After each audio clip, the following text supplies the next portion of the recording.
Hoje a gente vai falar sobre o Salmo 1. Ele abre o saltério. É um salmo bem curtinho e ele nos dá uma visão muito legal do caminho do justo e do ímpio, né? A gente vai ler algumas coisas aqui. Nós vamos ler o salmo inteiro, que são 6 versículos só. Depois a gente vai comentar quais esses caminhos aí, que influências a gente tem, que aprendizado a gente pode tirar sobre isso aí, tá certo? Mas aqui vocês vão ouvir coisas do tipo assim: pecadores, ímpios e justos. O que seria isso? Pecador é aquele que peca, que vai contra o pecado. Pecado é errar o alvo. Que alvo? O alvo que Deus estabeleceu. Pecado. E ímpio. A impiedade é uma coisa, é uma pessoa que é ímpia, ela não considera absolutamente nada do que vem de Deus. E justo é um justificado. Por exemplo, eu sou um pecador e sou justo. Ô, Marcelo, mas peraí, como é que é isso? Você é pecador e é justo? É. Por quê? Porque Deus deu o filho dele para morrer no seu lugar e no meu lugar.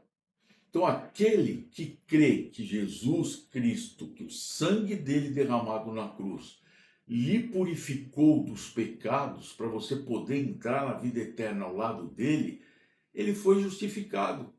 Então, se ele morrer agora, vamos supor, a pessoa acabou de crer.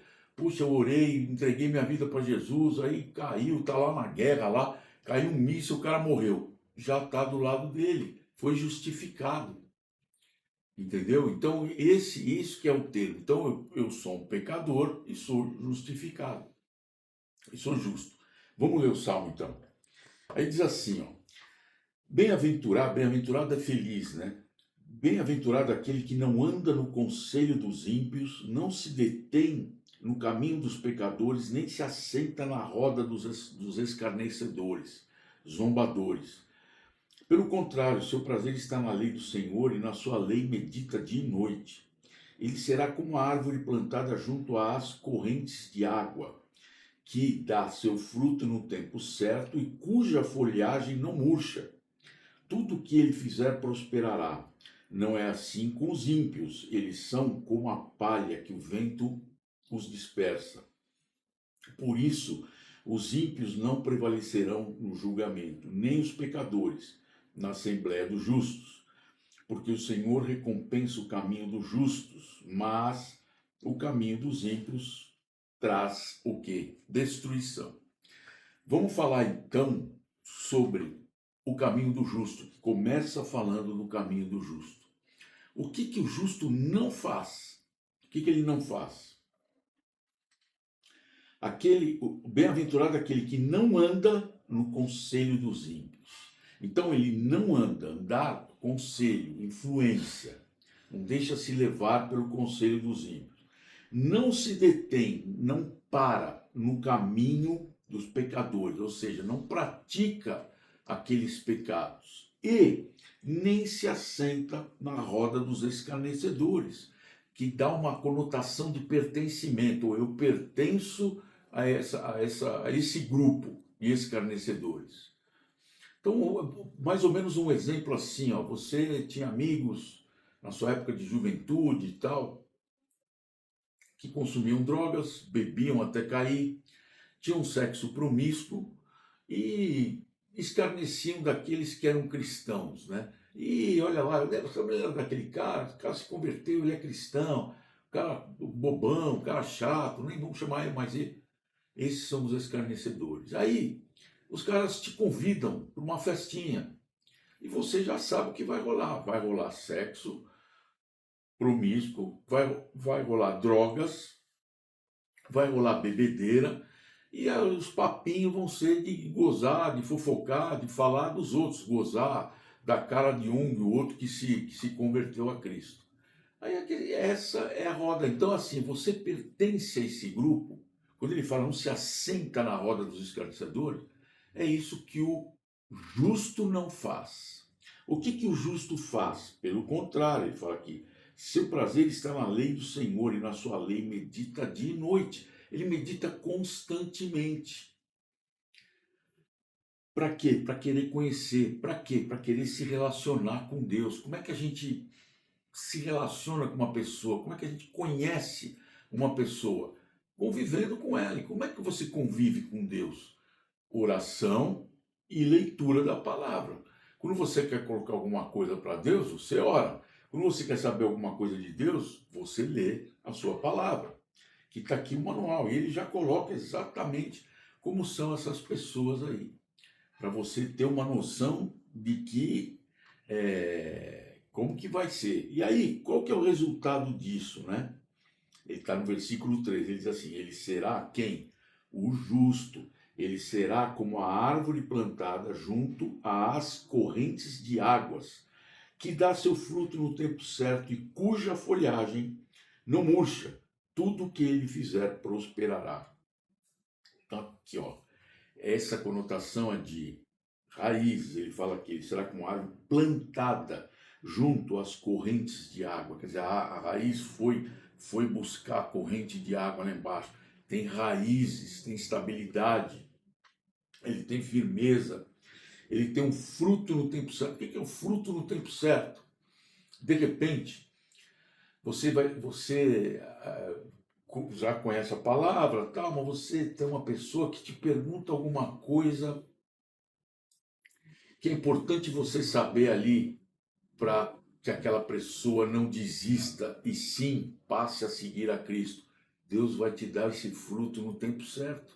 Ele vai te dar esse conhecimento no tempo certo, para que você possa explicar para ela. Até uma dessas pessoas, dessa turminha aí, de repente, quando eles estão juntos, eles estão mais fortes, ficam até com vergonha, né?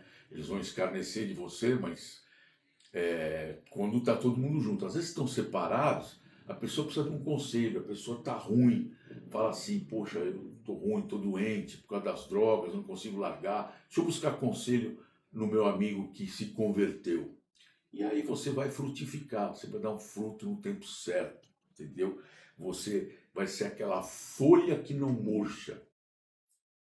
Você já viu uma árvore com aquelas folhas viçosas, bonita, forte, né? Que não é qualquer vento que bate que vai derrubar a árvore. Por quê? Porque as pessoas veem esse brilho em você. E aí, muitas vezes, vão buscar conselhos e vão buscar saber de Deus em você. E você vai ter uma prosperidade, não é prosperidade financeira, mas uma prosperidade espiritual. Você vai crescer espiritualmente para poder alimentar essas pessoas, para poder ser sal e luz na vida dessas pessoas. Quando Jesus faz um sermão do monte lá em Mateus 5, ele fala assim que a gente deve ser sal e luz. Para que era sal e luz? Sal era para preservar, não tinha geladeira, então você tinha que preservar as coisas com meio de sal, as carnes e tal. E luz, luz para dar direção. O perdido está, para onde eu vou? Então tem uma luz lá, vou seguir a luz lá. Então é assim que a gente deve ser. Agora, e o ímpio? E o caminho do ímpio? Vamos ver aqui versículo 4 e 5. Não é assim com os ímpios. Eles são como a palha que o vento dispersa.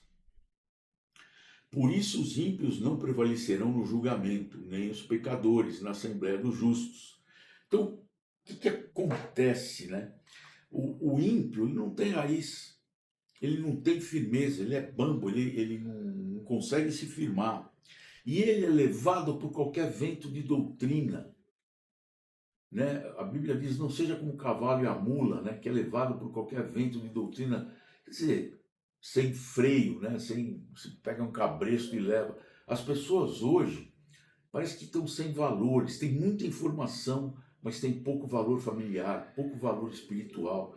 E aí você vê assim, né? Olha, educação de filhos, vamos pegar um tema aí, educação de filhos, olha, agora não pode falar não para o filho, não pode fazer isso para o filho, não pode.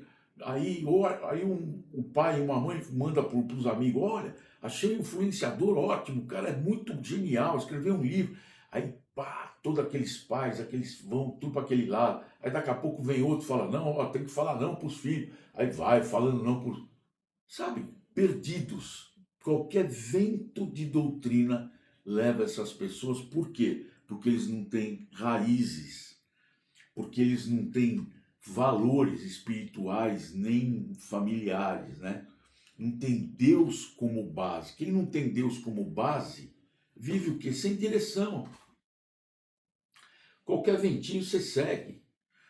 E o destino dessas pessoas? O destino é perdição, destruição. Ele diz aqui, ó, porque o Senhor recompensa o caminho dos justos, mas o caminho dos ímpios traz destruição.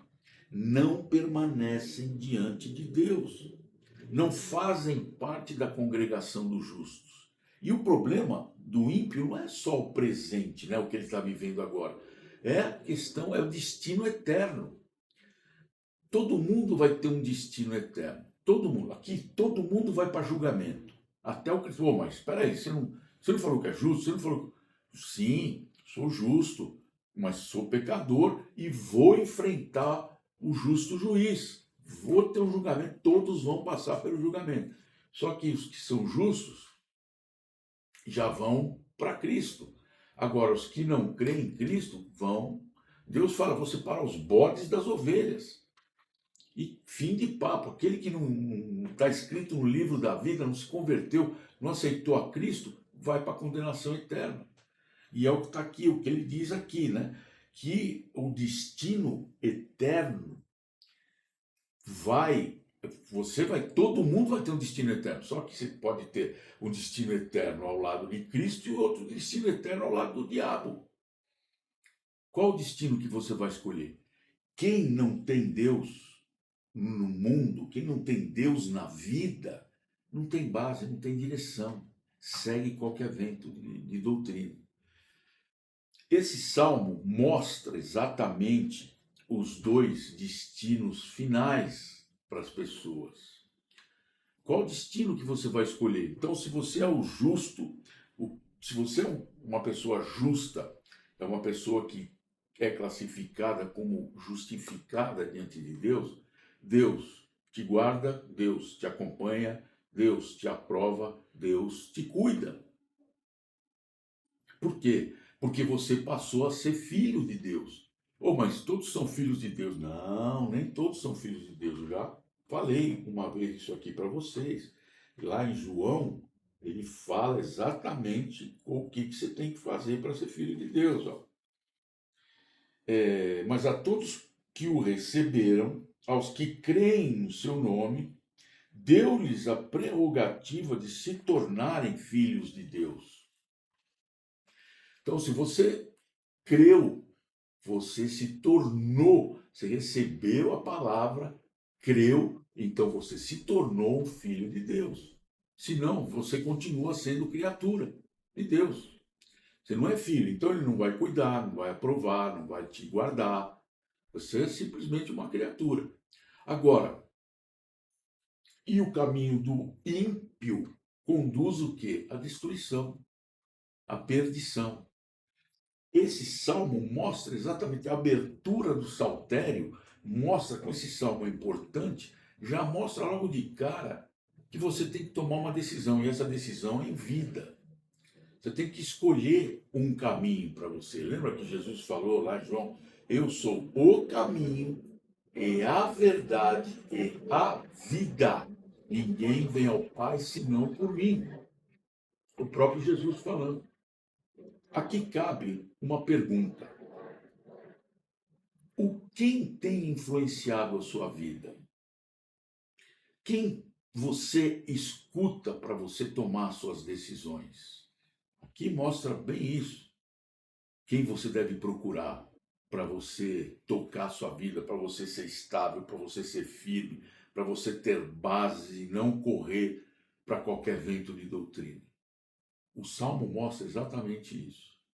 E é isso que eu peço no nome do Senhor Jesus, para aqueles que me ouvem, me escutam, me seguem, me assistem, que Deus, que ainda não escolheram esse caminho, que Deus possa quebrantar o coraçãozinho de vocês, a fim de que vocês se dobrem os seus joelhos ao senhorio de Jesus, tá bom? E é o que eu peço no nome dele. Amém, Senhor.